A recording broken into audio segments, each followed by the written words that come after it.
Peace and abundance always. Peter Abundant here, aka Dr. Abundant. Today I want to talk to you about names, the importance of names. Really, it gets into the power of words. And as you learn to manifest and materialize and create your own reality, it is absolutely imperative that you recognize the power of words, because words are the thing that sets in motion the materialization of what you want. From the intangible, which is in your mind, to the tangible, which is the physical world. Now, the intangible, which is in your mind, your consciousness, is by far the most powerful force aspect of the contrasts, right, of the spectrum. Now, we, though, because we are often influenced by our ego, tend to think more in terms of the physical being more of the quote-unquote real thing, right? Being the most powerful thing. Like, people need to see something in order to believe it, when in fact believing it will in fact allow you to see it. So you have to recognize, though, that your mind, your spirit, your consciousness is the driving force of everything you experience, all of your physical reality. So that being said, though, we're talking about words. We're talking about names. We're talking about the power of the vibration of what comes out of us. So when you speak a word, you are sending an intention out of your mind out into the physical world. This is why I say speech is the first form of manifestation. But the thing is, we take it for granted and we don't recognize how powerful our speech is. When you get into spiritual texts such as the Bible, not to reference it from a religious standpoint, but from a metaphysical standpoint, and recognizing that it is divine in its intelligence and its wisdom, that it says, God said. And so that is really about the intention coming forth out of you, out of the divine essence of who you are, out into the universe to begin the materialization of things, right? To take what is formless and then bring it out into form. So when you speak, you are sending out a frequency. When you speak, you are telling the universe what exactly you want. So you have to be mindful about what it is that you're speaking, what it is that you're saying. Now, that goes in terms of materialization, but it also goes in terms of, it applies in terms of how you feel, how you speak about other people. It is a part of, people use this word co-creation often, and I think it is out of context. But when people say when they say co-creation, they're talking in terms of creating with the universe. That's not true. You are creating as the universe, okay? You are the creator of your universe. There is no co-creation happening. But if you want to use the term co-creation, there is a level of speaking that goes out of your body into the universe, but also it comes back to you because you also are hearing those words. So there is a co-creation happening between you sending out a vibrational frequency called a word, called language, called speech, that comes back to you in your mind, thus creates more programming. So you say the word because you're programming yourself to say the word. But you saying the word also allows you to receive that word and thus reinforce the programming. So there is a co-creation happening by means of your own self. Okay, there's a programming that is continuing to loop, okay, within you when you speak.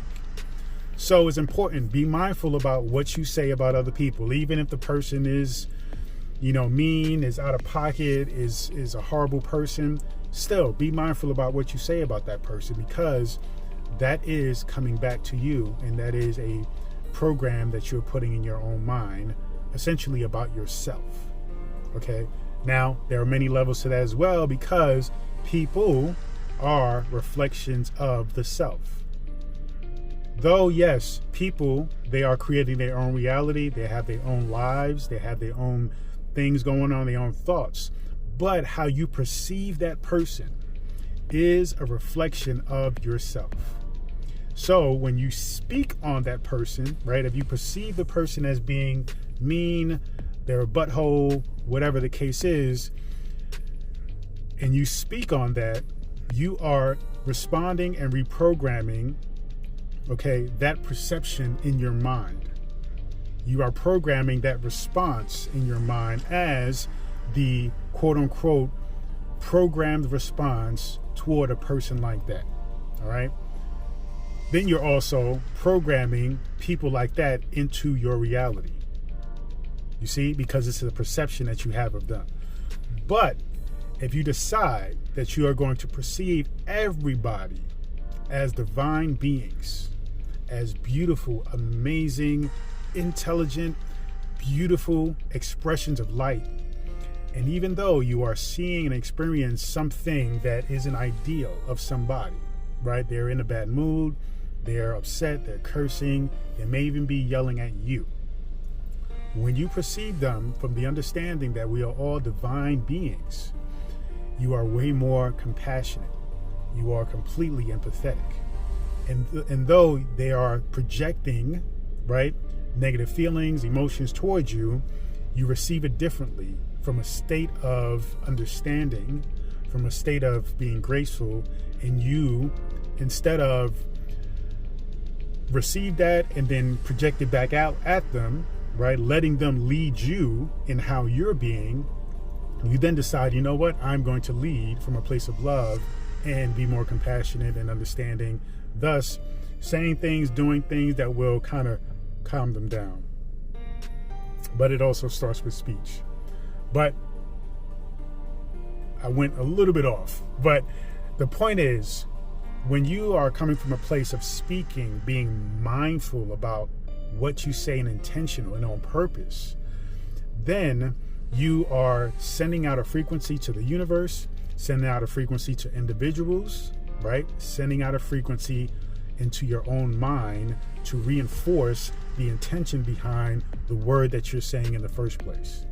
This is why you have to be mindful about saying things that are in alignment with what you desire. Always speak in terms of alignment. Never speak in terms of, what you don't want. Okay? That's important to think about. Yes. Because when you think about what you don't want, it reinforces what you do want, right? It gives you the insight to think about what it is that you do want. So it's imperative, though, to think about your words. Now, getting to the point of names. Your name is your word. Your name is the thing that people call you by. So it's probably the word you hear most often, especially coming from other people. What does that word mean? Have you ever asked yourself, what does your name mean and represent? Okay. This is very important. I identify with Peter Abundant. Abundant is what I claim. Okay, now that isn't my birth name. Peter is, though I went through a phase in life where I did not like the name Peter. I could not stand my name because I identified the name as being a white person's name. Okay, I'm a black man. Why am I named Peter? Okay, yeah, I get that it's biblical. But I didn't understand the significance of that at the time. Now I do. So now I embrace the name Peter because I know it represents rock. But on a metaphysical level, it represents faith, unwavering faith. Okay? And that means somebody who is strong in belief, but strong in intention and focus and purpose. All right. And so I continue to claim that and keep that name and cherish that name because I understand its metaphysical understandings and its meaning. Abundant is what I claim and understand of life. And so that is what I want people to recognize me as when they see me and call me. Okay. So you have to ask yourself, all right, what does your name mean? So look it up. You can go on Google, look up what your name means. Look up the the spiritual significance of your name. If your name is really like made up, then still get into asking your parents, whoever named you, why did they name you this? What did they feel when they named you this?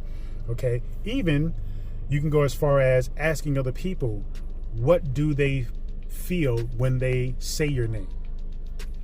Because that again is a vibration. All right. That again gives you some kind of a inkling as to how the universe perceives that name. You see, you can have, there's a lot of people who are named like, I'm trying to think of some actual names that I know. For example, my last name is Serrano, okay? And that is Spanish for a mountain person, Highlander, somebody who is high on a mountain, live on a mountain, like mountain people. Now, I love the name. It represents strength. It represents being on a high level, high altitude. It represents being at the peak, okay? And it also correlates with Peter, meaning rock. So it makes a lot of sense. Some other people's name could be like outlaw or rule or battle. I was listening to Reverend Ike. If you don't know Reverend Ike, he's one of my teachers. He's passed away, but I listen to him with the intention of learning from him and using his wisdom and knowledge to inspire whatever I talk about. He talked about a guy that he knew, his name was Battle, and that everything was a battle in his life, okay? Because that was his name. That was his lineage, or his, it was in his name. It was like the DNA of his essence was battle. And so with me having that understanding of that early, I decided to name my kids names that were going to represent strength. Okay. My daughter, her first name is Legend. I want her to understand the significance of being a legend. Okay. It's a powerful name. My son, his first name is Epic. I want him to understand being an epic individual, right?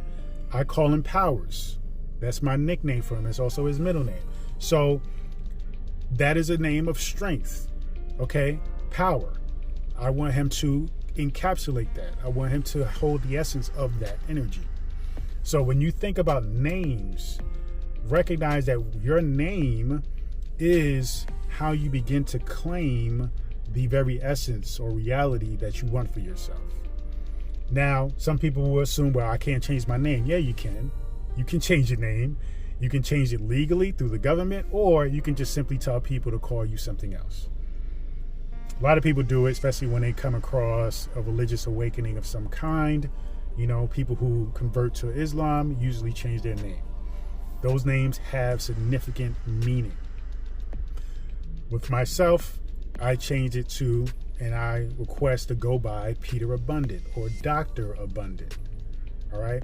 So sometimes when I meet people and I really like who they are and I can really hone in on their spirit, I'll give them a nickname that matches that spirit, especially if I know their given born name does not correlate with who I see them as being, right?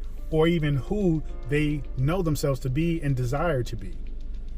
So nicknames are important as well.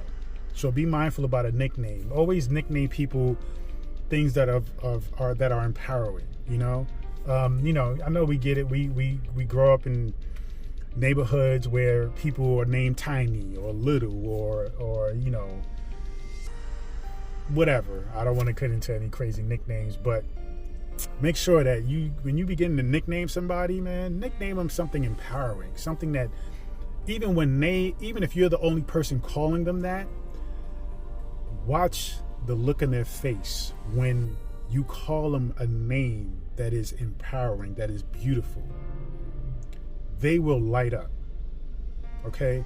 And that's the significance of it. That's the power of words. And so claim that for yourself.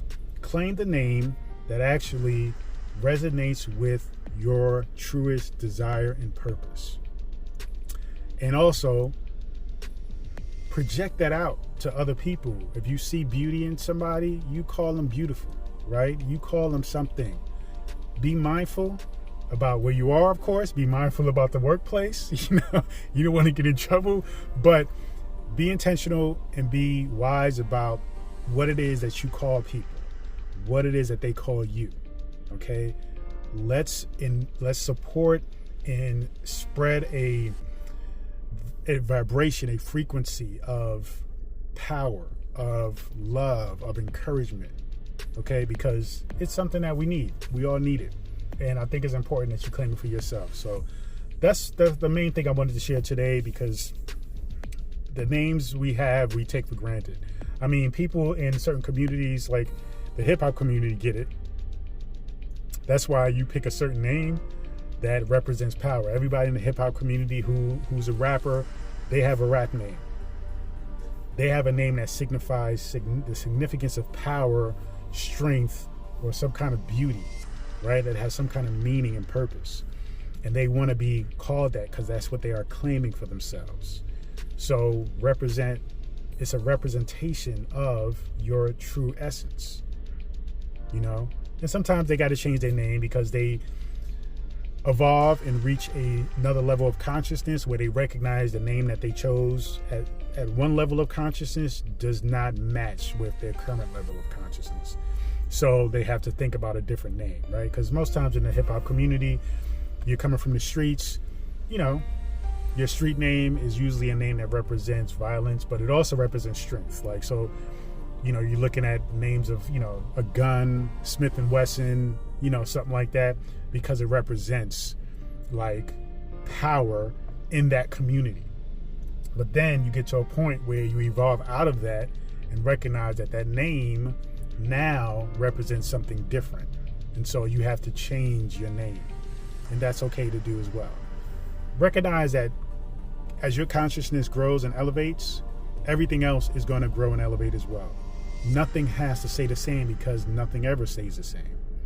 Okay? And that's okay. So embrace that as well. So that's all I wanted to share with you today. Thank you so much for listening, supporting me, my channel, my blog. If you are not signed into my daily newsletter, please do so. Go to drabundant.com. Get access to this free ebook and so much more. Thank you again for joining me. Continue to join me on this journey. Peace and abundance always.